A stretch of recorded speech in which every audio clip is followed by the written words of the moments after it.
Welcome to Vision ProNotes. I'm Marty, a faculty member at a Midwestern university, podcaster, and an Apple product fan. I'm also co-host of Vision Profiles along with Eric Bolden, Dave Ginsberg, and Daniel Burkholder.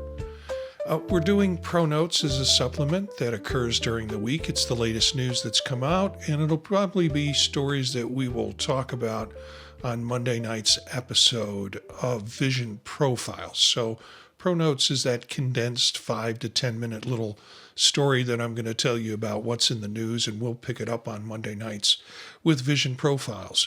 ProNotes drop in the Vision Profile video and audio feed on Monday morning, Wednesday morning, and Friday morning. You can follow the live stream at youtube.com/@visionprofiles on Monday nights at 9 p.m. Eastern Time. Catch the video later if you like on YouTube or the audio on any podcatcher service. Well, today's ProNote is something that's came up in the news, part of Bloomberg and Mark Gurman's Power On newsletter.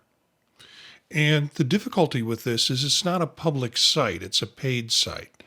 So I have forfeited some money to Bloomberg and Mark Gurman. And as a part of that, we'll be able to show you, but not be able to give you a link to this.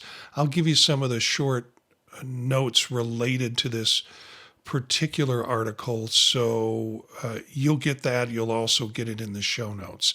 And the article was Apple Vision Pro is suffering from a lack of immersive video.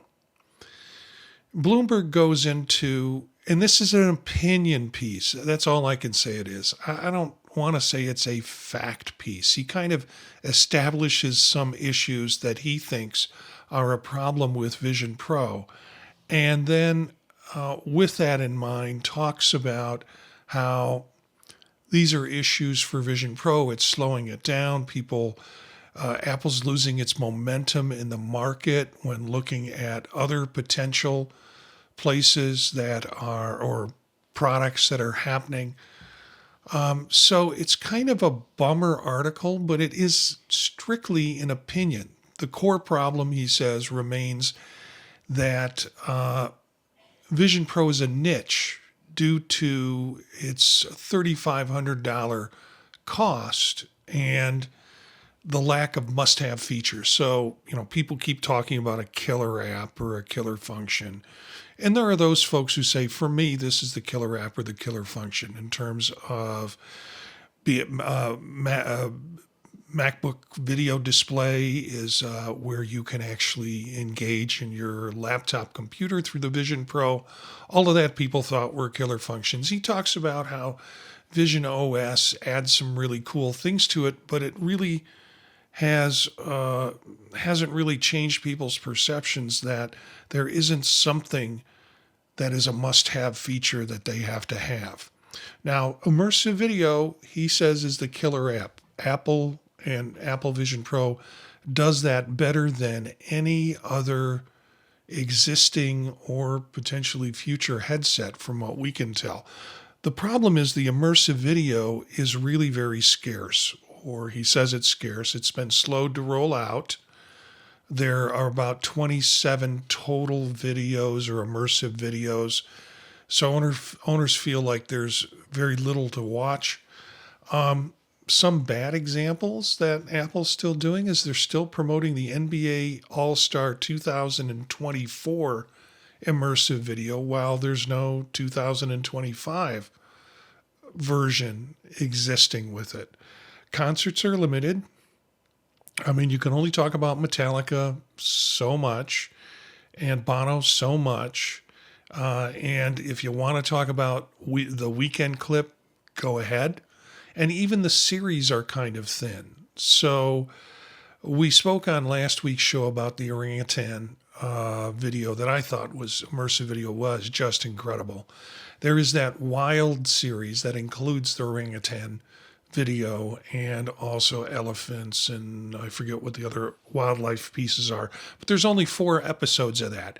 Elevated is only got 1 episode. Boundless has 2 episodes. Adventure has 5. Prehistoric Planet has 2, and the Concert for 1, well, they only have 1. That's why it's a concert for 1. No, I'm sure that's my joke, not theirs. And then if you think of 3D video, Disney Plus has allowed you to kind of get into 3D. And in the Apple Store, you can get all sorts of video that has 3D video. A lot of the Marvel and a lot of videos have been converted to 3D. So you've got the Harry Potter, you've got the James Bond titles. But it doesn't give you the all-around feel that Apple's immersive videos do.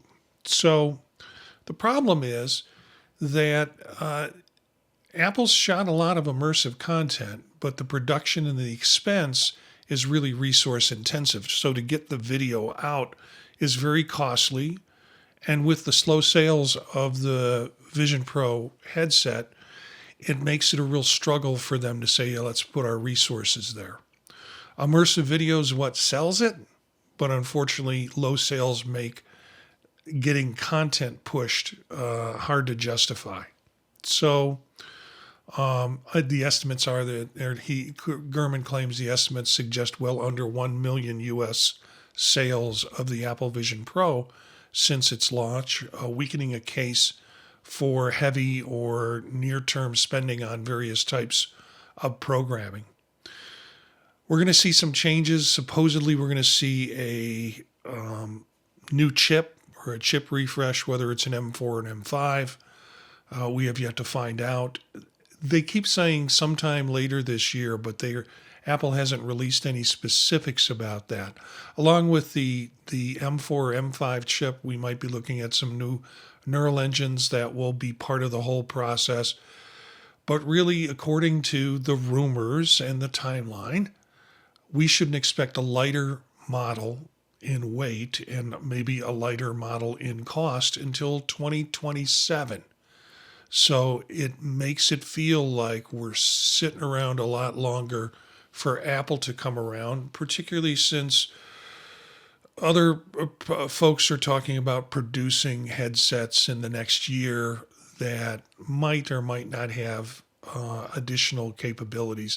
Meta's chasing them, Samsung's chasing them. So there's a lot of other competition out there. And, Apple doesn't really pay much attention to competition. They do what they're going to do when they do it. And, Gurman also makes comments about how Tim Cook really kind of sidestepped questions from reporters at the last earnings report about Apple Vision Pro and what's the projection? What are you going to do next? Are you going to come out with a lighter version? He wouldn't talk about those things anyways. But so Gurman interprets that as he's kind of flip-flopping, or he's not really, there's nothing there, that there's a nothing burger going on. No, he's just avoiding trying to release any expectations for Apple's timeline. So that just is kind of a good business sense in not doing it. So the bottom line is Apple Pro's next best trick is immersive video. But until Apple expands its library, it remains kind of just impressive demos. And that's not necessarily a reason for people to invest $3,500 in it. So that's our ProNote for today, and we'd like to thank you for tuning in. We'd love to hear from our listeners. If you have ideas or want to join an episode, email us at thepodtalknetwork@gmail.com.